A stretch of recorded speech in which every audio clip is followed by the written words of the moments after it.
he has had no real professional opponents other than Tommy Fury that were legitimate world-class boxers. Yeah. The problem is he was like a famous kid, and then no one took him seriously. Yeah. You just will never be a good fighter. So I wish that I could have knocked him out at the start.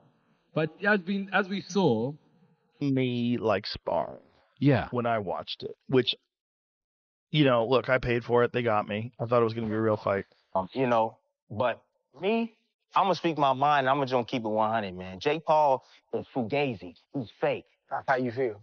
Truly feel. I'll bust him up and his trainer in the same night. 2 for 1. Joe Rogan reacts with surprise as Anthony Joshua reveals that Jake Paul had pushed for the idea of a scripted bout. Joshua makes it clear that he agreed only to a real fight involving genuine risk. Rogan points out that several of Paul's previous wins have faced accusations of choreography and overly compliant opponents. Critics argue that these victories inflated Paul's record and rankings without true elite-level competition, leading many fans to question the legitimacy and intent behind the spectacle and sparking widespread debate across the sports world. Like you would assume that wealth would take away your drive for But competition. it hasn't. Yeah. He's also nuts, right? Yeah. Just the fact that he's willing to fight the 2-time heavyweight champion, former Olympic gold medalist. Yeah. The guy was gigantic in his prime, built like a Greek god. Yeah. And you're going to... Joe Rogan comments that the fight appeared more like a controlled sparring session than a truly dangerous war. While there were moments of tension, he explains that it never felt as though serious damage was imminent. Rogan emphasizes that boxing can turn brutal very quickly, so both fighters leaving the ring without major injuries should be seen as a positive outcome. In his view, safety ultimately matters more than hype. You've known him for a long time. I've known him for a long time. Chael Sonnen argues that the matchup does not make logical sense. He explains that a fighter with only 11 professional bouts should not be sharing the ring with an experienced Olympic medalist. According to Sonnen, the gap in skill, experience, and ring intelligence is far too large to overlook. He also highlights the weight difference, noting that Joshua was not only far more experienced, but also naturally heavier. Sonnen believes that under normal competitive circumstances, commissions and trainers would never approve such a fight, raising serious questions about authenticity and intent. Hey, Kerf, I think that Joshua is more experienced or better. I believe in I believe boxing's real. If boxing is an actual sport, if it is an actual sweet science, then of course a guy that's done it 11 times cannot compete with the Olympic champion. Of course. This is before you get size in there, before you get professional world titles in there. A guy who's done this 11 times cannot go into the Olympic Games and medal. If boxing, in fact, should be believed. I was with Portnoy. I liked it. I liked how he said that. So, that's how I feel. Because I'm also sincere for Jake Paul. But I get it. I know we're not going to win tonight. But let's compliment the boxing. And it is very hard for people to digest. Anthony Joshua can't cut him off. You can't find him. You can't do anything with that reach. You can't go out there and rush him. You can't throw this kid in the corner and beat him up. That is disappointing to me. That is baffling to me. As an MMA guy, I will just share with you, that would not be a problem at all. At all. If a guy's running away from me, it would be absolutely no problem. And you can put the boundaries at the city line. You can put it at the state line. I will track him down. I will put him somewhere, and I will beat the dog out of him. So in a ring, I'll get where that is really disappointing. I get it, but it doesn't change the fact that that's what happened. And then Joshua, by the way, has the right to turn some other thing. Well, I'm saying he got to cut him off, grab him, throw him in the corner, go beat him up. Well, I'm saying that Joshua has the right to come. I could feel some stuff. I knew it was going to come my way, right? For Joshua to say, well, I had the experience, and yeah, he was moving, and yeah, I could have cut him off a little different. But I didn't mind the way this was going. I didn't mind that he was running. I knew he would slow down. I knew he would come to me eventually. Like, for that to be Joshua's mindset, Joe Rogan acknowledges that Jake Paul has always wanted to prove himself as a legitimate fighter. He notes that Paul tends to perform best when facing challenges that are real rather than scripted. However, Rogan stresses that stepping in against Anthony Joshua represents an entirely different level of competition. Since Paul has never faced someone of Joshua's size and power, questions remain about his stamina and durability in a fully intense bout. While Jake has shown skill and speed, his endurance against elite heavyweights remains untested. We expect Jake Paul to be fighting like higher level competition. It's not because he has under 10 fights. It's because he talks a lot of shit. Yeah, but that's also why we're talking about him. And that's exactly true. But I think on both sides of the equation, we've got to like admit that a young fighter under 5 fights isn't fighting great competition. So if you're calling Jake Paul a legitimate boxer and then you're expecting him to do what legitimate boxers do, I'm not sure he's not doing that, and probably more. That's what I'm saying about the knockout of Tyron Woodley, because it was just a regular boxer who's just coming up. And Tim Bradley strongly criticizes Jake Paul, calling him fake and accusing his fights of lacking genuine competition. Bradley claims that many of Paul's bouts appear orchestrated, with opponents seemingly following a script rather than engaging in real combat. He argues that these staged outcomes have helped build a record that exaggerates Paul's true abilities. Bradley warns fans not to confuse entertainment with authentic boxing, stating that this approach undermines the integrity of the sport. But I can't knock you I can't knock your hustle. When you built something outside of boxing and you say, hey, yo, I'm coming over here to the sport now and I'm going to pick and choose who I fight, y'all come follow me. If they follow him, man, I just understand what it is. I know what I'm looking at. You're not going to fool me over here. Save that stuff for them other people, because I'm not going to believe that I'm the face of... No, you're not the face of boxing. I'm not giving you that, because that's for a lifer. But that's what he believes. That's cool. I can't knock him for that. People believe a lot of things for a lot of different reasons. I'm just saying, you can do all the rah-rah stuff. That's your business. But I just know what I'm looking at, right?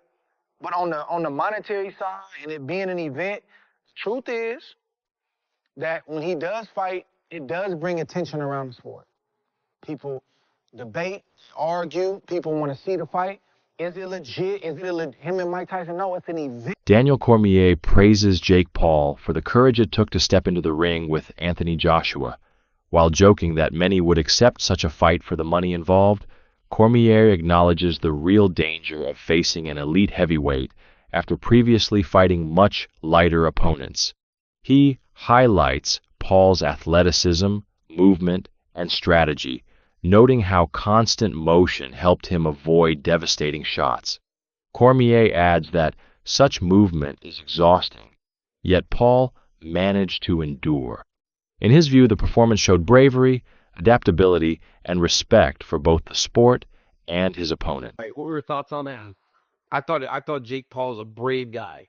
Then I found out he made $100 million. I was like, well, anybody would fight for $100 million, but bro, he fought.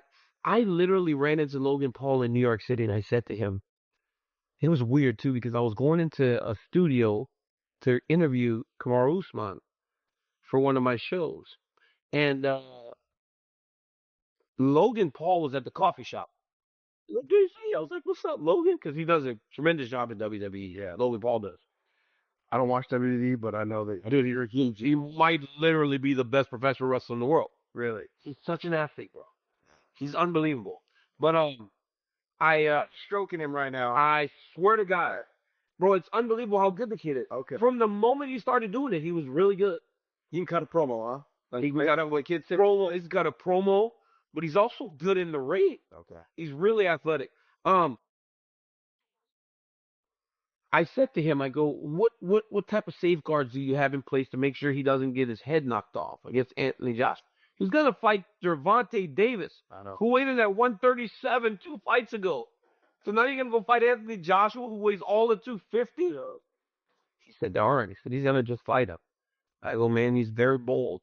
And then what happened was he ran a lot. Yeah. Here's the thing. Everybody goes, even Eddie Hearn goes, he did better than Francis. And I'm like, well, Francis didn't move around much.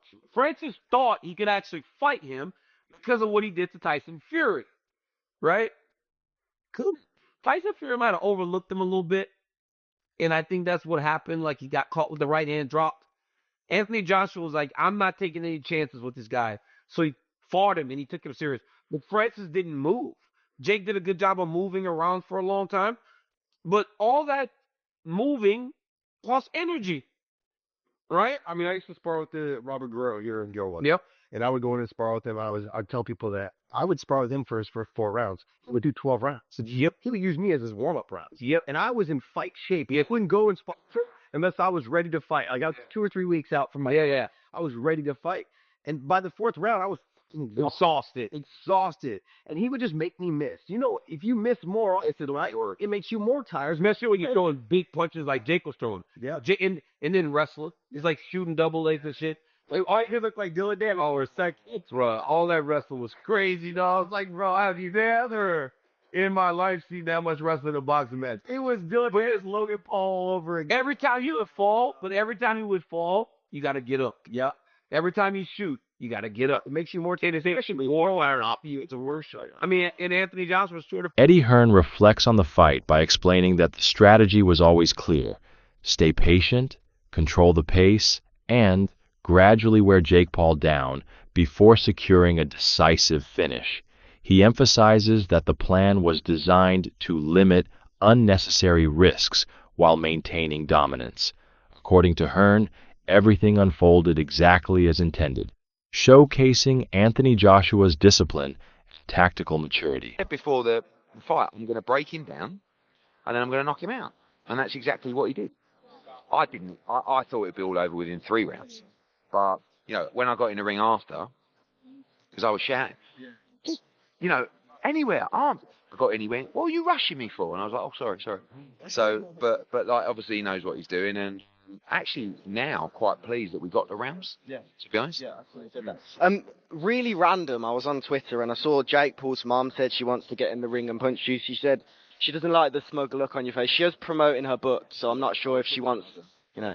But did you see that? What did you think of that? No, I was very sad because I couldn't have been nicer and more respectful of Jake and what he's done. And I think Logan's amazing. I think he's an incredible athlete. And I shook Jake Paul's dad's hand in the ring, you know. And if I would have seen Mum, I would have said, all right. But I think over the years, we've obviously had our beef, and she probably don't like me anyway. And I am probably a little bit. I wasn't smug after the fight because I would have been more smug if it was all over in a round. Yeah. So, no, I give Jake respect. And, yeah, sorry, Jake's mum doesn't like me, but she can send me a free... Duke McKenzie offers a technical assessment based on his experience in boxing. He explains that the outcome itself made lengthy analysis unnecessary. McKenzie points to Joshua's composure and tactical superiority, which were evident throughout the fight. For him, the bout served as a textbook example of a seasoned professional using strategy and discipline to control a less experienced opponent. You know, like when you've got a fly on the windscreen and you're trying to swat it, and you're trying to swat it and you miss and tap and kick it, and eventually, bang, you get it. That's exactly what that fight was. Jake Paul didn't get in there to win last night. He got in there to survive. And he did a better job of surviving. He sold the fight brilliantly. That's what he is. He's a salesman. And he's a YouTuber, influencer, call him whatever you want. So, from that perspective, he did his job. But he never got in there to win. He just got in there to beat up. I'm glad actually Jeff had done a number on him. This is why boxers are boxers, YouTubers, whatever they want to call themselves, influencers, you know, they should stay in their lane and fight people that they're supposed to fight on their level. This guy was never on Anthony Joshua's level. Joshua did what he needed to do, what he had to do for the sake of boxing, and drove this guy out, and just knock him out. What about the fact that Jake was able to land on him clean a couple of times? What did you make of that? You can't get into the water without getting hit. Fortunately for Joshua, that guy can't break an egg. So he was never in any danger. Yeah, he was always going to get hit back. I mean, you know, 6 rounds. Anthony Joshua was always going to take at least 1 or 2 shots over that 6-round period. but it was nothing to hurt him. It was nothing to bother him. And like I said, this is all about getting AJ's confidence back. Jake Paul fights. He fights KSI or KFC or whatever his name is. And those two are evenly matched, aren't they? They're evenly matched, and then they could fight, and then because they're evenly matched. Lawrence Okolie approaches the fight from the perspective of boxing's inherent dangers. He reminds viewers that a single mistake inside the ring can instantly change the course of a fight. Regardless of fame, preparation, or hype, boxing remains unpredictable and unforgiving. His comments reinforce the idea that boxing is not merely entertainment, but a high-risk sport that demands constant focus and respect. For surviving, but he wasn't trying to win. Every once in a while in between running, he would throw a wish, hope it would land, do some damage. He was just hoping that Santa would come early and give him a present, a gift from the god. There's a reason in the jungle that a gazelle sometimes outruns a cheetah, the fastest animal, because fear makes you survive. But unfortunately this baby gazelle ran out of steam. For AJ, it was like a light sparring session. You could see he didn't fear anything coming back. After the fight, he looked like he'd been for a light jog. AJ knew the constant pressure was breaking him down, because trust me, when you've got a guy who can punch stalking you, it's tiring, because you can't switch off. One mistake and you can end up asleep. AJ is a massive puncher. Even the punches that weren't landing clean were doing damage. Any heavyweight landing in 10-ounce gloves isn't fun. Again, credit to Jake. He got dropped, but he kept getting back up. That big head is durable. Did Jake do what he said he was going to do? No. He's a businessman. He sells a dream. At no stage did he really try to win. It was a bank robbery in broad daylight. On paper he shouldn't have been there. He got in and kind of gave it a go. He risked his life for the fans' entertainment. Was it brave or stupidity? Well, regardless, I still think he's been great for boxing, bringing new eyes to the sport. Just look what he's done for female boxing. The undercard was female heavy, giving them opportunity, giving them a platform. Personally, I think it's great. For Jake Paul, the fight was a win-win. Once he's healed up, he can come again. But next time, fight someone at your level, light heavyweight or cruiserweight. And he did show heart, and I did see some improvement. Despite the fact he was mainly running, he did show good movement and decent defence. People saying it's embarrassing for AJ. No, it's not. He just got his best and easiest payday. He can laugh his way to the bank. Nobody can honestly say if they were AJ, given the opportunity, they wouldn't take it. Come on, AJ, I'm bigging you. Character Sen. Luke Thomas emerges as one of the strongest critics of the praise Jake Paul received after the bout. He argues that the narrative surrounding the fight overstated Paul's performance while downplaying Anthony Joshua's strategic dominance. Thomas stresses the importance of evaluating fights through the lens of skill, experience, and risk rather than hype and spectacle. Combined with expert analysis and Joshua's disciplined approach, the fight's outcome, he says, was entirely predictable.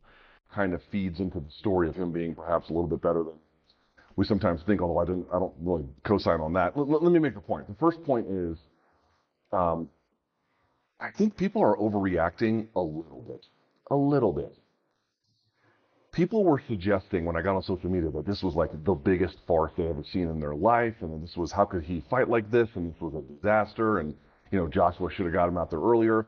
There is probably some evidence to suggest that I don't think Joshua was carrying him in the sense of, hey, they coordinated this ahead of time. But was Joshua really stepping on the gas? No, I don't think he was really stepping on the gas. There were times I think he clearly pulled his punches, partly because Jake was squirmy and rotating on the outside. Also in part because I think, as I indicated on Friday, he's watching this guy with pretty bad footwork. He was